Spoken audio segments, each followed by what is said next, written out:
Hello guys! Magandang araw po sa inyong lahat! Andito na naman si ate ninyo sa harap ng camera para na naman magbigay ng isang impormasyon na baka hindi nyo pa nalalaman. Pero bago ang lahat, ako po'y taos-pusong nagpapasalamat sa lahat ng mga subscribers and listeners ko sa buong mundo, lalong-lalo na dyan sa Pilipinas. Maraming salamat po sa inyong lahat. At sana po doon sa hindi pa nakapag-subscribe, humihiling po ako ng kaunting pabor na isubscribe ang maliit na channel ni Ate Stella ninyo at pakiclick na rin ang notification bell para sa susunod, updated po kayong lahat sa aking mga i-explore pa na mga bagong impormasyon na baka mapagkunan nyo kahit kaunting idea man lamang. So guys, punta na tayo sa ating topic ngayon. Ang topic natin ngayon ay mula sa ating isang subscriber. Siya po ay meron pong tanong at dito ko na sinagot at ginawan ko na ng video. So narito po ang kanyang tanong. Ate, itanong ko lang po kung bakit mabilis labasan ang mga lalaki kaysa mga babae. So, yan po yung katanungan niya. Bakit daw mas mabilis ang lalaki labasan kaysa mga babae? Pero, paalala lang po, no, bago ko sasagutin yan, hindi po natin masabi na ang kalalakihan lang po ang may mabilis na labasan dahil meron din naman pong mga kababaihan na may mabilis din na makaraos. Ako sa sarili ko, mabilis lang po ako makaraos. Kaya hindi po natin masabi na ang lalaki lamang ay mabilis labasan o mag-orgasm na, no? Kaya yan po yung una kong sagot. At dito naman sa sagot ko sa iyo, galing po ito sa aking sariling opinion sa aking sariling opinion lang, So, sasagutin ko kung bakit mas mabilis ang lalaking labasan. So, narito.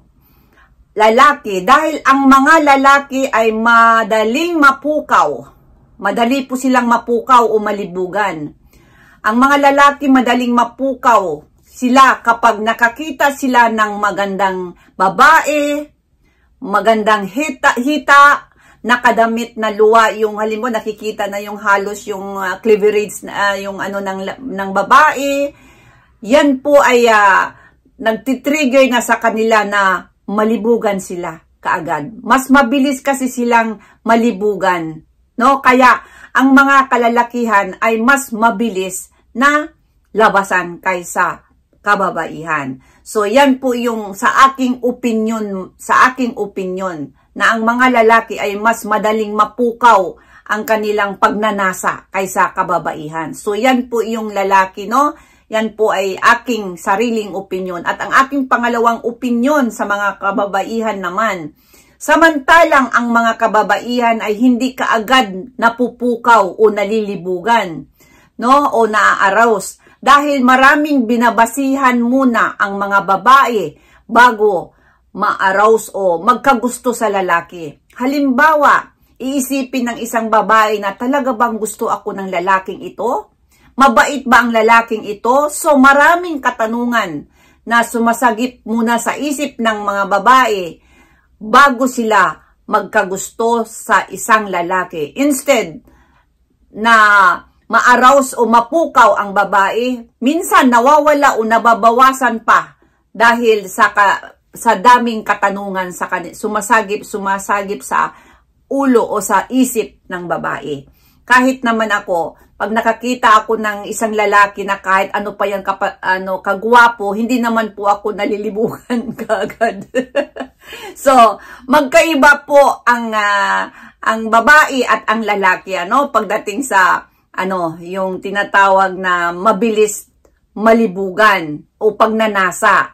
So, yan po yung pangalawang opinion ko po sa mga kababayan. Ito po'y nanggaling lang po sa akin, So, ito po'y mula lamang sa aking sariling opinion. Maraming salamat po doon sa nagtanong at kahit paano ginawan ko ng video para naman pangkalahatan na. Tandaan natin, magkaiba po ang proseso ng libog ng lalaki at ang babae dahil iba po ang ating pag-iisip din at ang mga kalalakihan din iba rin. Mas madali po silang mapukaw o magkaroon ng pagnanasa sa sexual na aktibidad kaysa kababaihan. At yan lang po ay sa aking karanasan at sa aking sariling opinion po. Maraming salamat sa inyong lahat. Hanggang sa susunod. Bye-bye!